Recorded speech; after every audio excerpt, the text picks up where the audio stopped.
Hello and welcome to another edition of Bombchu News. My name is Chris, I'm joined by Andron, and today we'll be covering the news that we found interesting.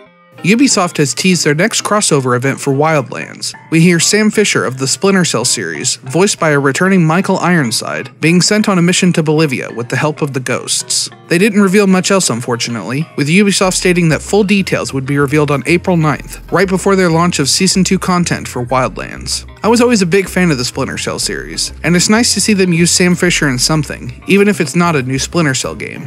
It was especially cool to hear Michael Ironside as Sam Fisher again, since he was replaced for the last entry in the series, which was 2013's Blacklist. Michael Ironside has such an iconic and commanding voice, so I'm glad they did the smart move and brought him back for this event. Look for the full details on the event to be released on April 9th. Square Enix has committed to fixing their horrific Steam port of Chrono Trigger. We made a report on this a while back, but recently Square took to Steam to address the issue of their poorly received port. The port in question released on February 27th and was an almost one-to-one conversion of their mobile port. Since then, fans began modding the game in hopes that they could bring some of its original luster back to life, but Square wanted to assure players that they will be making amends themselves. As for what the changes are and when to expect them, the first group of patches will be launching later this month and provide an option to switch between the quote-unquote current high-resolution graphics and the original graphical style of Chrono Trigger. Although they didn't mention what else they'd be fixing, they did mention that more changes will be headed to the port over the coming months. Finally, they extended the availability of the limited edition until April 30th as another means to appease fans. I for one am pleased to have the original graphical style available, but it still baffles the mind how the current Square Enix could release such a dumpster fire in the first place.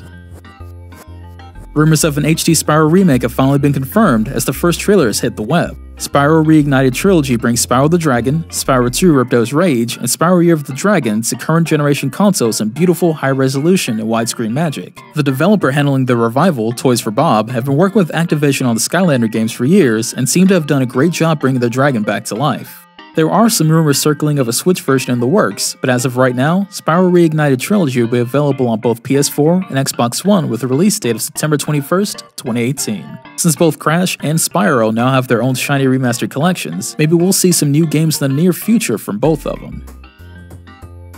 DayZ is getting a new engine, and soon. The lead producer at developer Bohemia stated, quote, "We're releasing on DayZ on a new engine in a couple weeks on PC, and it's going to be coming to game preview on Xbox this year. That's basically our aim. I would almost say it's a reboot of DayZ on PC," end quote. However, they did not say if this new engine release would be the game's exit from early access into version 1.0, which they had previously stated would be coming sometime this year. I'm glad to hear DayZ is finally getting a new and updated engine, as I always felt that was one of the holdovers from the Arma mod days that was holding the game back, even with the changes and updates they had made to the engine. While most people have moved on to other survival games, or games inspired by DayZ, like Battlegrounds and Fortnite, I still hang on to the hope that DayZ will finally release and recapture that same magic I felt in the days of the mod. Hopefully with the new engine and years of time to work on the game, DayZ can finally enter version 1.0 with its head held high. Look for the updated engine for DayZ to launch in the coming weeks.